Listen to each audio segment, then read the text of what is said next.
একটি আবৃত্তি বলে শোনাবো রবীন্দ্রনাথ ঠাকুর লিখেছেন। আমি যদি দুষ্টুমি করে চাপার গাছে চাপা হয়ে ফুটি ভোরের বেলা, মাগো ডালের পরে কচি পাতায় করে লুটাপুটি, তবে তুমি আমার কাছে হারো। তখন কি মা চিনতে আমায় পারো? তুমি ডাকো খোকা কোথায় ওরে, আমি শুধু হাসি চুপটি করে। যখন তুমি থাকবে যে কাছে নিয়ে, সবই আমি দেখবো নয়ন মেলে।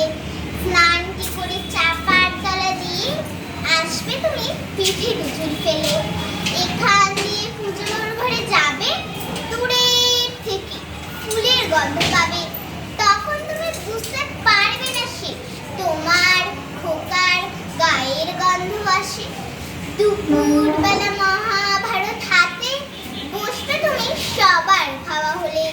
গাছের ছায়া ঘরের জানালাতে পড়বে এসে তোমার পিঠে কোলে। আমি আমার ছোট্ট ছায়াখানি দোলাবো তোর বইয়ের পরে আনি। তখন তুমি বুঝতে পারবে না সে তোমার চোখে খোকার ছায়া ভাসে।